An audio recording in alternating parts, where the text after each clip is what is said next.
wanted to attend. Sorry, I keep forgetting to do that. Yes. Yeah, I want to be respectful of, if people are probably traveling, especially because it's the first night. I don't know. We can leave it. That's absolutely fine. But if I won't be there. So I love the idea of December 28th. All right, I will ask the office to schedule us for December 28th then. That sounds great. And also we can discuss this later under new business because we do have our speakers here. I think we should start talking about the 2023 resource networking event, what we want it to look like this year, person, hybrid, talkbacks, what have you, since we had our first one last year, and also start talking about the Comeback Kid Award. I think I have the timing down this year that because we're going to present them in June, we have to really vote and solidify it in May. So the applications have to be in no later than April. It's a matter of how much lead time we want to give organizations to respond. Trying to hit that sweet spot of not so long that people forget about it, but not so short that they can't get all the things together. We can also revisit the application. Currently, it's the resume and a letter of reference. And if we think that that's asking a lot of folks in a kind of burnout, overwork culture, I think we have the discretion to modify that. But we can hold more in-depth discussions for new business or old business, I guess, technically. Recurring business, is that a category? All right, I would like to turn it over then to Alexander. I guess you'll probably do a much better job of introducing yourself. I have some questions for you in my pocket, but I will turn it over to you for now. Not a problem. First of all, thank you so much for the opportunity to address you, Madam Chair, and the members of the Youth Committee and the board at large. My name is Alexander Betancourt, and I am the Director of Intra-Agency Relations for DYCD. Because we specialize in acronyms, it's the Department of Youth and Community Development. And our mission and our vision and our focus is serving young people and families across the city of New York. We have a very large footprint in most neighborhoods across New York City, despite the fact that we are considered one of the smaller mayoral agencies, within the structure of city government. We are currently budgeted to the tune of about $1.1 billion, and that is a hallmark that we've established now over the course of the last 2 years. It is the highest rate of municipal funding that the organization has ever received, and it's a testament both to the needs of neighborhoods and young people and families, particularly post-COVID and post-pandemic. And it's with a tremendous amount of pride that we take to the work that we do on a day-to-day basis. Now, I don't want to create an illusion that we are the people there on the front line delivering the service. Quite frankly, we have partnerships with over 2,000 community-based organizations, and we are primarily a contracting agency. We develop partnerships with those 2,500 organizations in the vastly different communities across the city of New York, and we task them with the opportunity to serve citizens, newly arrived families, young people from the ages of 3 and up. And we do that through a host of interventions and a host of program models, some of which are grounded within concepts such as after school, community development, family support, adult and youth literacy, concrete youth services, that is, the basics that young people need, from shelter to food and nutrition. And then we stoke the creative and academic fires of those young people to try to get them to participate as fully as they can and should be in this society. We also are the primary agent for what is called now Summer Youth Employment, which is really a wraparound youth workforce development project. And that is something that the organization has been doing for the better part of the last 40 years, even before we were called DYCD. By way of introduction, I want to share with you what the overall profile for Community Board 8 looks like from the vantage point of DYCD resources over the course of the last few years. The overall budget for services being delivered by nonprofits in your community board now stands at $7,145,868. That is invested in 30 community-based organizations who hold 21 contracts with the New York City Department of Youth and Community Development. Most of our services, a large portion of our services, are conducted within school buildings, independent and freestanding community-based centers, and other institutions that we may partner with, always looking to bring the program service to the closest possible position where they would impact and establish neighborhood-based relationships with their youth and families. A large part of our portfolio and a large part of the portfolio for Community District 8 is taken up by a slew of community-based partnerships, all under the title of Compass. Compass, which is the flagstone name that we use for all of our after-school work.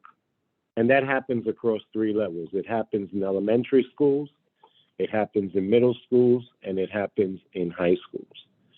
These are freestanding programs that deliver services to young people between the hours of 3 to 6 p.m., Monday through Friday, and in most cases, convert into summer day camp operations once the school year is over. By way of introduction, I can also share with you that I have provided Pablo and your DM with a full listing that is current of all of the partnerships that currently are funded within the district for your reference.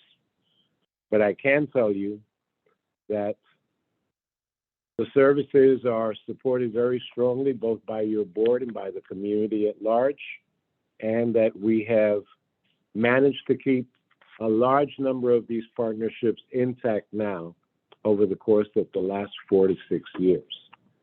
That also involves new investments that have been made within the structure of the neighborhood and the board. I would think it necessary to also give you sort of a briefing on events leading up to what this fiscal year looks like, because we all know that there are some austerity measures that government is taking a very, very strident position on relative to the balancing of the city budget. And there will be dollars that will no longer be available for partnerships, primarily some of the dollars that emanated from federal funding sources during the pandemic. That notwithstanding, we are engaged in a process of making reductions across the agency. All of the reductions that are being made, none of which are intended to affect the bottom line of service. So we're saying there are things to be cut, but services to young people are not intended to be cut. We can start by talking to you about the experiences that we had this summer, because this was a hallmark summer for the organization. On February 15th, Mayor Eric Adams announced a record of 100,000 opportunities for young people ages 14 through 24. 90,000 of those jobs and work-based learning experiences were made available through DYCD's Summer Youth Employment Program, making it the largest number of jobs in the program in its 59-year history. All 100,000 summer jobs promised by the mayor were filled, including 90,000 SYEP slots, at more than 18,000 work sites. Again, an all-time high. Of these work sites, 19% were public sector, 36% were in the private sector, and 45% were with nonprofits. Participants engaged with employers such as Microsoft, realty firms and companies, Google, and a slew of other firms. 8,732 young people worked at over 80 city agencies, including 4,730 at the Department of Education, 813 young people at the New York Police Department, 728 in the Parks Department, 258 within NYCHA Developments, and 256 young people at the Health and Hospitals Corporation. The City Council provided us with a tremendous amount of support in both identifying and securing work sites, with 119 youth directly participating as participants and interns with actual City Council members. These were opportunities that were intended to help and give young people valuable summer work experience, but also encourage young people to explore careers in government, help to create a pipeline to fill essential city positions. We provided an unprecedented number of enrichment events, career panels, and added opportunities for summer youth employment. We had healthy cooking demonstrations at Gracie Mansion, large citywide celebrations on the last day of SYEP, Summer Youth Employment, and a lot of exemplary support from the nonprofit organizations that were contracted to deliver this service. Young people were taken on many, many tours across different areas of the city, different parts of the employment sector. They were given the opportunity to tour biolabs at NYU Langone, Con Edison's Learning Center, City Hall, the United Nations, and a host of other sites. We also held a day in the life of Wells Fargo, a virtual event where over 300 participants attended and were able to hear from different members of the organization about their work, the company's vision, and opportunities for internships and jobs. Youth also participated in the FDNY, the Fire Department, and NYPD Career Days as part of the overall experience. We had a Women in Government career panel featuring First Deputy Mayor Lorraine Grillo, Deputy Mayor Sheena Wright, Deputy Mayor Maria Torres Springer, and Chief Advisor Ingrid Lewis Martin. Another element of programming other than SYEP that we were significantly involved in was Summer Rising. Summer Rising is the combination of programming that was pulled together between the New York City Department of Ed and NYC-DYCD, which is summer school with a very, very strong day camp bent and a host of enrichment opportunities for young people. In early March, Chancellor Banks and Mayor Adams announced Summer Rising 2.0 to serve a record 110,000 young people.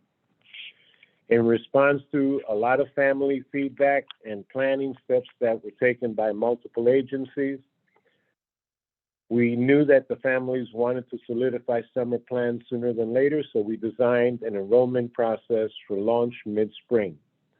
That opportunity gave schools and providers more time to connect with enrolled families and plan for the summer. The summer experience for Summer Rising, while very huge in scope, managed to fill a void that many families had experienced through prior breaks from school. And when we look at the situation involving interruption of learning, we felt that it was really necessary to get our young people engaged, not just in academic enrichment, but also in the fun part of what it is to be a young person in this city. Participating in structured activities, participating in in career enrichment, in recreation, in cultural activities and enrichment that were open not only to them, but to host families as well. Summer Rising 2.0 was built on the previous City Summer Initiative, offering higher quality programs, Friday sessions, optional extended hours provided by DYCD, more inclusive programming for District 75 students and those with 12-month IEPs. Students also had access to other supportive resources and referrals for enrichment opportunities, including teacher-led language arts and STEM, alongside outdoor play, field trips, and creative arts. In response to concerns about coordination between DYCD and DOE, daily meetings of core teams were held to promptly address key issues that affected implementation on a daily basis, and adjustments were quickly made to allow the experiences to continue to flourish. Bi-weekly meetings were held between DOE and CBO, the CBO community, including the 168 providers who participated in Summer Rising. Professional development opportunities were scheduled and initiated. Training and coaching was enhanced through partnerships with DOE consultants and community-based agencies. While it is still too early to discuss plans for next summer in detail, we are looking at what worked well and what needs to be improved this year. Following this program, we conducted a family survey with 15,792 respondents. 93% of the families surveyed indicated that they both knew how to enroll their children in Summer Rising. They found the instructions about signing up for Summer Rising more clear and helpful than in previous years. 90% were satisfied with the application and enrollment process, and 86% stated that they were able to enroll their children in programs located where they wanted. Most family survey respondents indicated that they were satisfied with site safety, the program hours, the site locations, the number of programs, the number of program staff, the timing of information about activities and schedules, and communications from Summer Rising staff and transportation. We also surveyed families who participated last year. 37% of those respondents, 81% of them indicated that the application and streamline process had been improved from one year to the next. 80% of family respondents who had also participated in the previous year said that site locations were the same or better, while 12% said it was worse. So we have taken this feedback seriously, and it is now being integrated into the new planning cycle that will take place, or that is already taking place, for the advent and launch of Summer Rising 2.0 for next fiscal year. Now, are there any questions to this point that I might be able to field?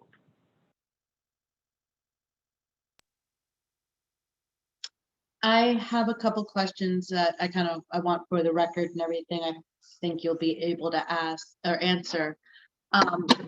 So this committee, when we make our budget requests, which they're going to start asking us to consider probably next month, we make them to DYCD.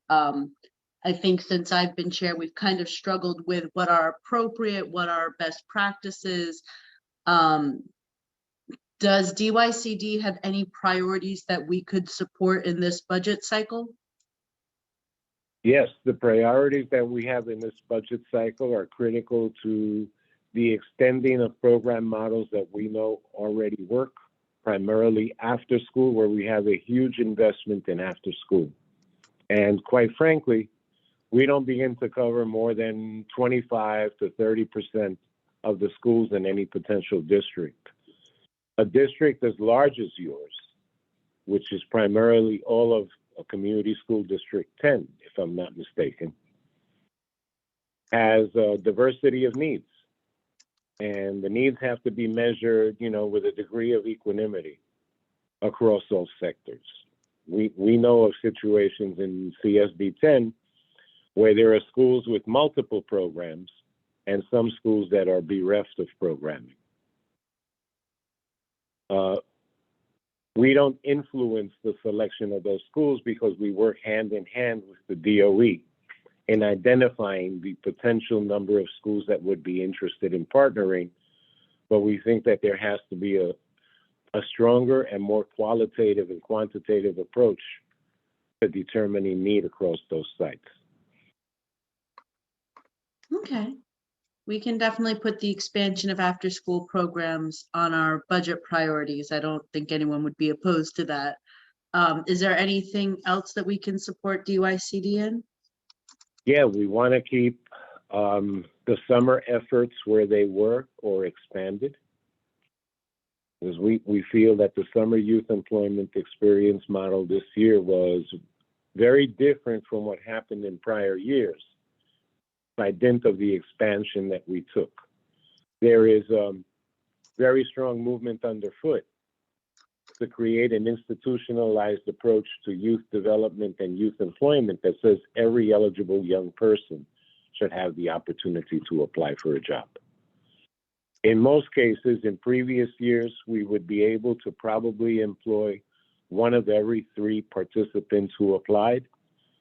That would mean that we had, 50% of the young people were able to get the jobs that they had applied for, and that would fill the basket for DYCD. We think that the expansion that took place needs to be maintained or increased as well. Okay.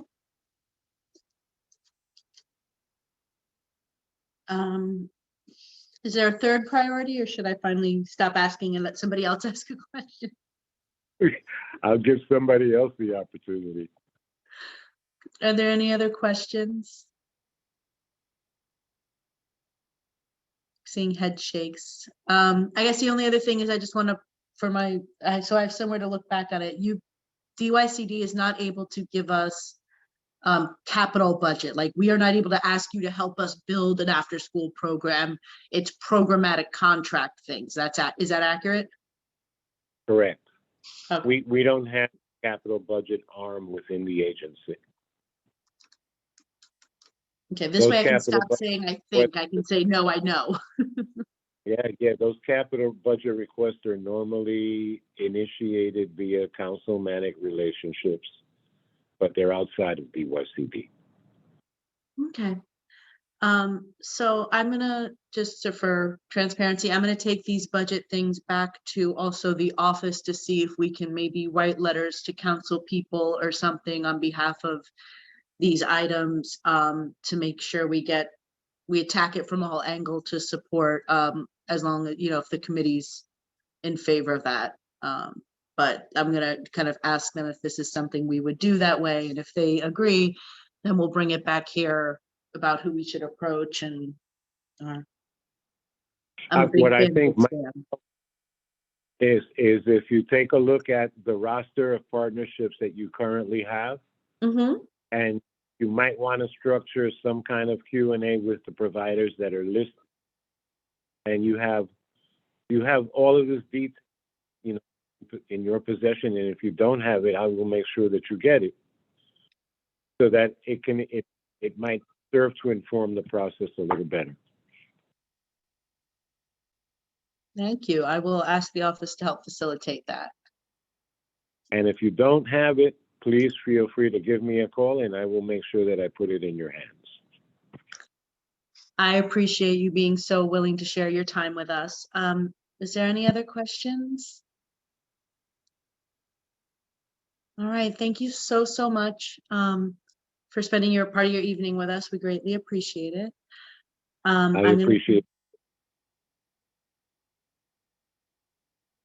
gonna turn it over now to Miguelina Camilo to tell us a little bit about her organization. Sure. Thank you so much. It was a pleasure. Thank you, Have a good Alex. evening. Good night. Good night. Thank you, Julia, for welcoming me to your committee meeting today. I'm Megalina Camillo. I'm a local attorney in the Bronx, and I shared with Julia some information that I wanted to share with the committee about a program that we have based in our courts. So it is a program called Legal Mentorship Bridge for Bronx Youth, LIMBY. And I was one of the co-founders along with one of our local judges. And I do have some slides that I shared. I don't know if you want me to share them, Julia. I would need to be made the co-host if it's easy.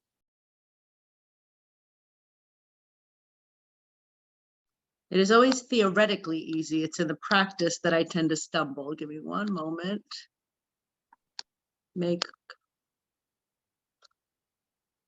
Okay. So now I think if I share my screen.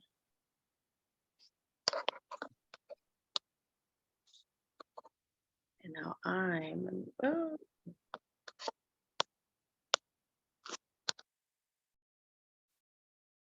okay.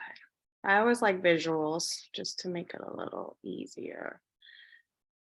I hope you all see that, yes.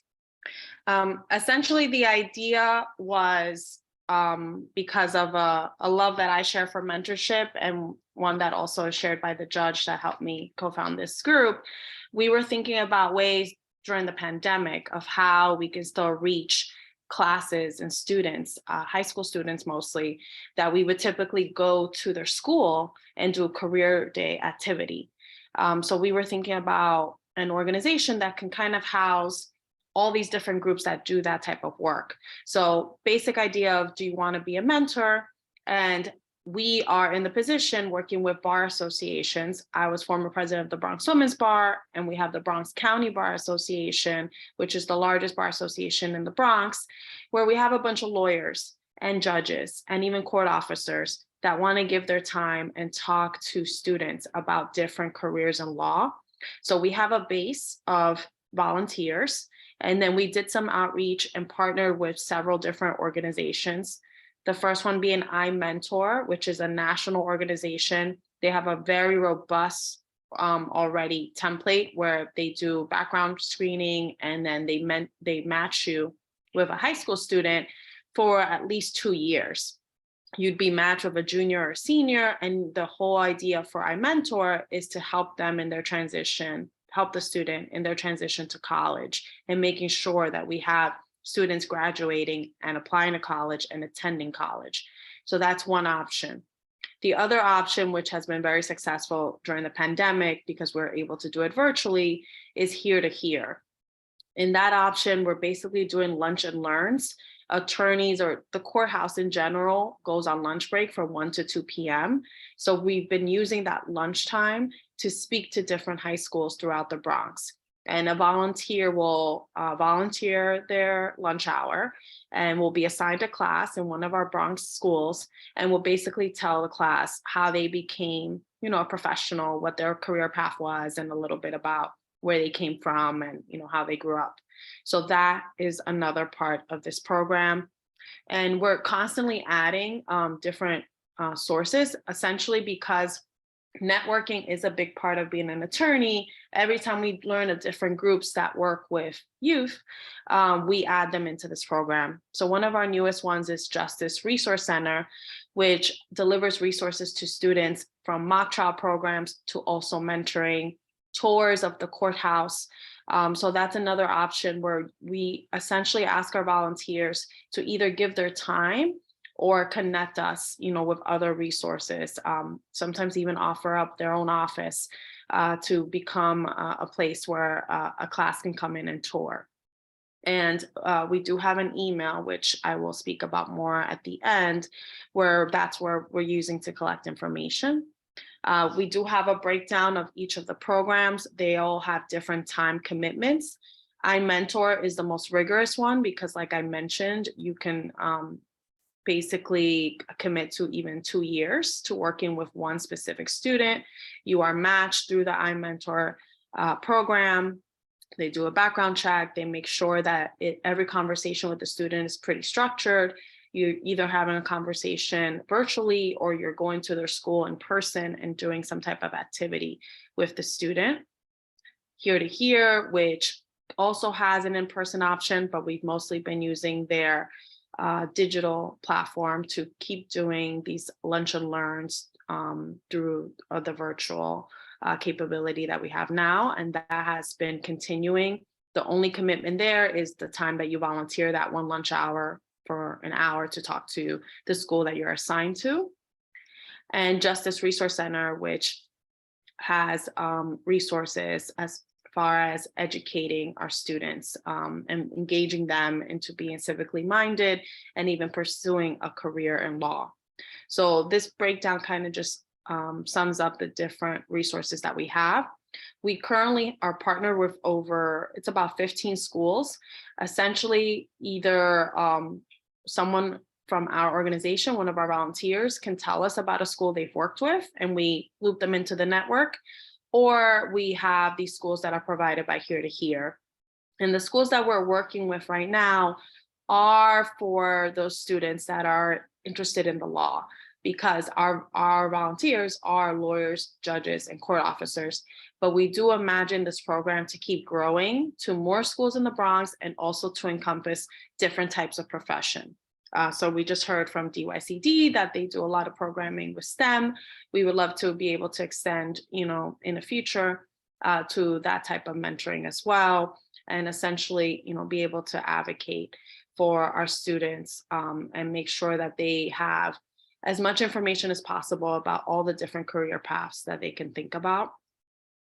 And in the end, we do have a Gmail, limbyyouth@gmail. We use this to collect information from our volunteers as far as what dates they'd be available, if they have a specific school that they're interested in speaking to. Again, it's mostly virtual, but if we do transition to in-person, that is something that we have a liaison from each bar association and from each group. So we work directly with the volunteer and make sure that they are all set up for their day or whatever program they choose to do. So I am like one of the facilitators of the general program, feeding the different resources, feeding the different volunteers. But anyone who volunteers is going to have, a direct contact within the organization. And I end with my email in case anyone is interested in becoming more familiar with any of the programs or being a volunteer. My hope in speaking to your committee today is to gauge if there is any interest in the community board. Let me just stop sharing. In the community board, either sharing information about the schools within the district that may be interested in being part of this program, or if any of your members would want to be volunteers. I really thank you for allowing me to share the information. I'm just hoping to build upon the network that we already have.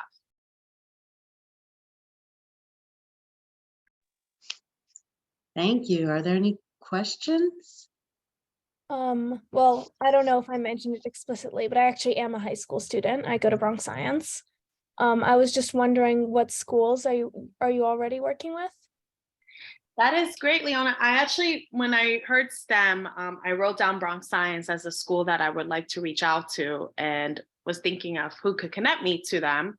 It's not on our list because, as I mentioned, most of our mentors are lawyers, judges, court officers, court attorneys. So we don't have, we haven't reached out to other type of high schools, but we'd be very happy to connect with your school or find a way where we could basically let you know what type of volunteers we have. I have a larger network of professionals, so I wouldn't be limited to just lawyers. If we make a connection and you tell me that you would like to hear from someone in the medical field and finance, that is something that I think we can do. I mean, I would say it's a common misconception that Bronx Science is purely a STEM school. I get it, it's in the name. But I think we're known for a very strong humanities program. You mentioned mock trial. We have a team. We're actually the #1 congressional debate team in the country. So we have a humanities aspect. But also in terms of other schools in the Bronx, we're also right down the block from Bronx Science is the High School for American Studies, which is humanities focused school. It's also that area, the Jerome Park Reservoir area, is slightly beyond Community District 8, but it's known for having a lot of high schools. That's great. I think the best thing, and Julia, you know, I would defer to you, but if I tell you guys, the committee, to share information on whatever school is interested in participating, you know, whoever is the correct contact at your school, then we could speak to them directly about bringing volunteers, which could be in person, you know, depending on what your school is comfortable with. We do Zoom presentations, or we can do in-person presentations. And we do also have in the courthouse the Thurgood Marshall mock trial program. So there's a lot of things that we can kind of share and talk about. But, you know, the most important thing I have is the large base of attorneys that really all want to give their time and connect with high school students. So I would say possibly the best person at like Bronx Science would be whoever is the faculty liaison for the debate team, or your mock trial team might be the best connection to facilitate. In terms of what we can do as a committee, my first two initial things to help you expand your network and reach more of the youth in Community Board 8 is, one, you know, if you've got a flyer or something, you can send us. We will put it on our Facebook. I'll ask them to attach it to our minutes. We can also share it with our education committee because they have stronger connections directly to the schools, but we'll also let our community centers, as Alex just said, we've got a lot of contracts in our area, let them know to see if they can facilitate some of those connections. And then we're gonna start planning, if not tonight, the next meeting, our resource networking fair. That was something that a lot of our community centers and after school programs and such, you know, they said, we don't know what everybody else is doing. We don't know what else is out there. So the goal of that was to try to connect things together. So this seems like that would be a great platform for you as well. Those are my initial thoughts. That's great. And I just want to mention quickly that there's another group that I'm working with called Reading Partners, and that's for younger students. It's K-4. So we also look for volunteers for them. You do commit 1 year, and I'll put this all on a flyer, as you said, to make it easy to deliver to your committee members. But that group is focused on tutoring young students in reading literacy. The program is developed virtually. So you read along with a student, basically. I think it's twice a week, the commitment for a 1 year school year. So something like that, I would also put into that pamphlet that I'll create for you guys. It sounds great. Yeah, but I'm excited about Bronx Science. I mean, that is a local school. I know a lot of people that have gone there, and I would love that connection. Could you just repeat your email, please? Sure. I will. I don't see the chat. If you don't mind me sharing it, I have it, Leona. I can send that email because we don't have a chat feature on this Zoom for some reason because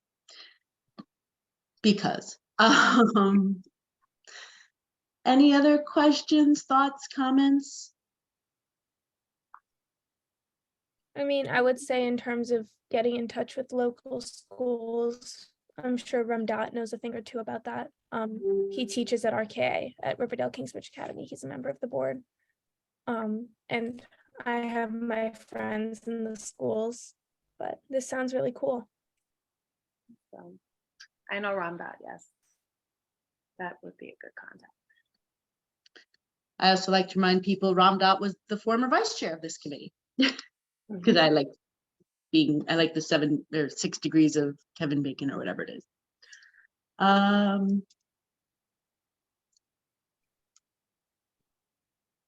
All right, if there's nothing else on this, I'm losing my title as the fastest meetings on the community board, but this is great stuff and I think it's important. So yeah, the only two additional pieces of business that I had were the Comeback Kid Award and starting to talk about the resource networking event. I'm not sure if this is I will just put my thoughts out there so that they go into the minutes and people can discuss next time. My instinct was for the Comeback Kid Award to put them out at our February meeting. That gives people 2 months to get back to us. Historically, we don't have a January meeting. It always falls on Martin Luther King Day. So that was my initial thought, that that would be decent timing. 2 months is long enough that people have time to get all the pieces together, but not so long that it falls to the bottom of people's to-do list because they've got plenty of time. We can kind of take a vote on that or what have you next meeting and give people time to think and look at calendars and remind me that I've forgotten about this year, this holiday is really early or what have you. And what I'm going to ask people to think about in terms of the resource networking event is that last year we kind of had it as round robin presentations. I think everyone got like 5-10 minutes and then we kind of opened it up to everybody else who was on a Zoom call. The thing that makes planning this a little difficult this far out is also we don't know what the format will be. The Zoom executive order did get extended through December. I don't think we have to meet in Zoom if we think in person would be better. But I also, you know, we could do breakout rooms, we could do the round robin presentations, we can do panels and try to get, you know, after school centers together versus, you know, literacy or whatever it is. So I just want to, we don't have to stay with the format we did last year because of the number of presenters that seemed to work. But for that, it worked in that time for that group. We're not, nothing set in stone. We have the ability to change our minds at any given day. So, like I said, I think some of it depends on what format we'll be in and how many people want to present and or participate. But as much as we can prepare, just starting to think that way. Who is the intended audience? Is the point of it for all of these resources and programs to get together and talk amongst themselves, or is it to get the word out of all these programs into the community? I mean, initially the answer is yes. It was both of those things, to be able to network between the providers so that they can say, hey, I don't have a youth mediation program, but I know that Beacon Cornerstone or whatever does. Here's Susie's card, you can reach out to her. But also that the community could come and be like, hey, I didn't know that that program was there. Let me, you know, that's something my child's been really interested in. I'd love to sign them up for that. So it was kind of a twofold thing for the community as well as the other providers to, so they weren't duplicating efforts unnecessarily. If they chose to because they wanted a different spin, that was fine, but that it wasn't like everybody has a de-escalation program and nobody has a law mentorship program. But again, we can change that target audience. My initial thought would be a panel format, but we could discuss that when more people are here. Yeah, I mean, I don't think we'll make any decisions tonight, but just to kind of A, put it in the minutes, and B, get the thoughts going for the next meeting, we come a little bit more ready to bite into this. I don't know if this goes under new business or old business. I think I get to choose. It's dealer's choice. It's the first time we're talking about it this year, but it's recurring event. So any other pieces of new or old business?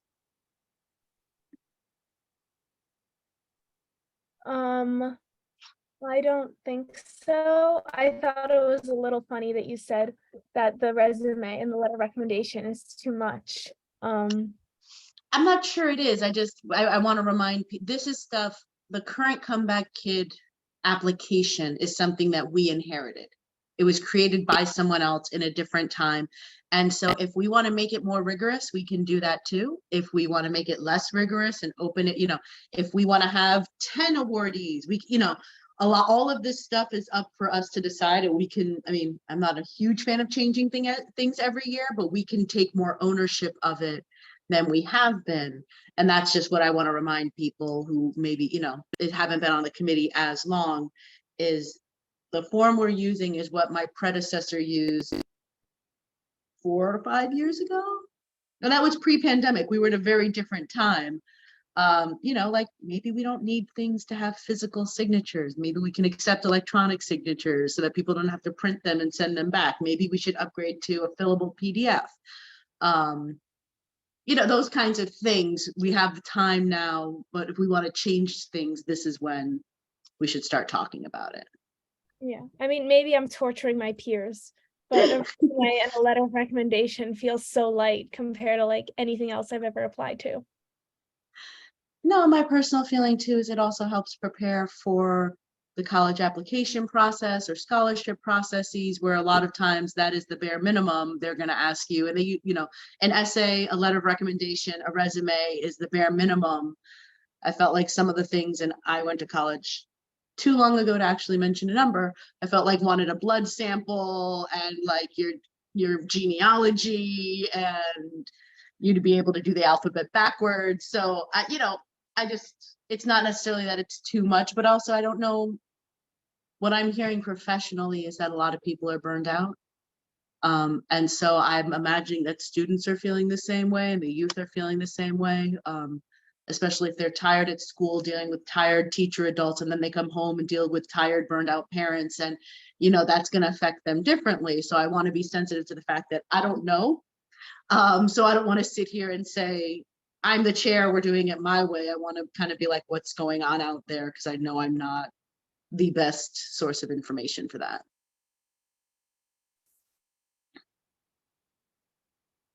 Okay, so lots of food for thought for the next meeting. Yes, and lots of time for it now. So an extra week, it's not that much. If I'm the only other committee member on the call, do I get to motion to adjourn? You absolutely can. Anything else? Did I forget something on the agenda? Nope, that's the end of the agenda.